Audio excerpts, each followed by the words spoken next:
നമസ്കാരം കൂട്ടുകാരെ, ഞാൻ പീറ്റർ ചുണ്ട്. ഇന്നത്തെ പുതിയ വീഡിയോയിലേക്ക് ഏവർക്കും സ്വാഗതം. അതായത് 18/2/2026 ബുധനാഴ്ച രാവിലെ റബ്ബർ വില നോക്കുമ്പോൾ റബ്ബർ വില കോട്ടയം ബോർഡ് വില RSS 4 kilo 213, RSS 5 kilo 209, ISNR 20 192, latex 60% യാർഡ്സിന് 142 65 പൈസ. ഇതാണ് രാവിലത്തെ കോട്ടയം ബോർഡ് വില.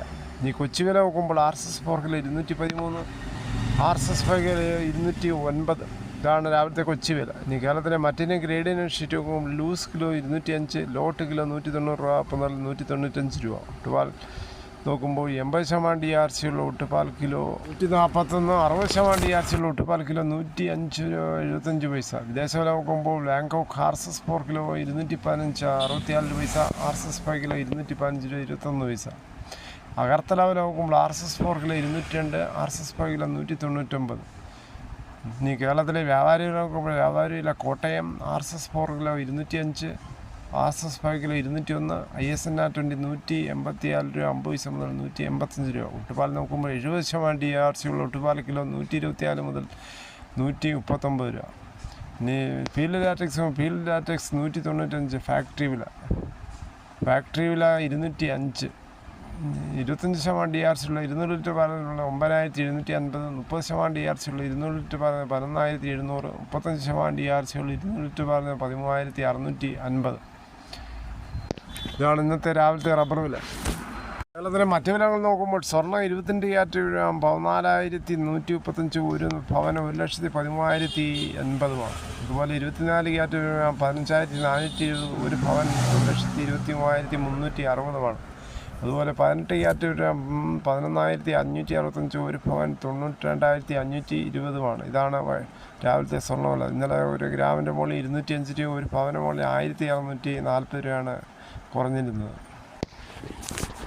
തേങ്ങ നോക്കുമ്പോൾ തേങ്ങ ചകരിയില്ലാത്ത മുട്ടത്തേങ്ങ കിലോ 85, തേങ്ങ പച്ച 50 മുതൽ 80, കശുവണ്ടി 140, വെളിച്ചെണ്ണ ലിറ്ററിന് 430, കൊപ്ര എടുത്തുപിടി 184 രൂപ 50 പൈസ. അടയ്ക്ക പുതിയത് 390, പഴയത് 360. കാഞ്ഞിരക്കുരു 1850, കയറ ഇടക്കയറ 10, കരിപ്പോട്ട് കയറ 10 മുതൽ 15, ജാതിക തൊണ്ടോടുകൂടി 320, ഗ്രാമ്പു 810, നാടൻ ഗ്രാമ്പ് 930, പിണ്ണാക്ക് എസ്പലർ 44, റോട്ടറി 44, കുരുമുളക് അൺകാർബിൾഡ് കിലോ 706, കുരുമുളക് കാർബിൾഡ് കിലോ 726, കുരുമുളക് പുതിയത് 696, ചുക്ക് വെസ്റ്റ് 380, കഞ്ഞൾ സെല 155, അടയ്ക്ക പുതിയത് 390, നെല്ല് കിൻഡൽ 2500, വാഴക്കുളം പൈനാപ്പിൾ പച്ച 52, പഴം 57. വയനാടൻ കുരുമുളക് 700, നാടൻ 690. എന്തായാലും കൊട്ടാരക്കര എന്ത് സംഭവിക്കും? ഈ വരുന്ന നിയമസഭാ ഇലക്ഷനിൽ CPM-ൽ നിന്ന് വിട്ട് ഇപ്പോൾ കോൺഗ്രസ്സിൽ ചേക്കേറിയിരിക്കുകയാണ്. ഏതാണ്ട് സ്ഥാനാർത്ഥിത്വം ഉറപ്പായിരിക്കുകയാണ് ഐഷാപ്പൂറ്റി മുൻ MLA-ക്ക്. അതോടൊപ്പം കോൺഗ്രസ് നേതാവായിരുന്ന മുൻ ജില്ലാ പഞ്ചായത്ത് മെമ്പറൊക്കെ ആയിരുന്ന നേരത്തെ ബാലഗോപാലിനെതിരെ മത്സരിച്ച രശ്മി ഇപ്പോൾ കോൺഗ്രസ് വിടുമെന്ന് അഭ്യൂഹങ്ങൾ പരക്കുകയാണ്. ജില്ലാ പഞ്ചായത്ത് മെമ്പർ കൂടിയായ രശ്മി ഇനി കോൺഗ്രസ് വിട്ട് BJP-യിലോട്ട് പോവോ? കാത്തിരുന്ന് കാണാം. ഇതോടുകൂടി ഈ വീഡിയോയുടെ പൂർണ്ണമാകുന്നു. ഇത്രയും സമയം ക്ഷമയോടെ കേട്ടിരുന്ന് വളരെയധികം നന്ദി. നിങ്ങൾക്ക് ഇഷ്ടമായെങ്കിൽ ഒരു ലൈക്കും, ഒപ്പം നിങ്ങളുടെ വിലയേറിയ അഭിപ്രായങ്ങൾ സബ്സ്ക്രൈബ് ചെയ്യാൻ മറക്കല്ലേ.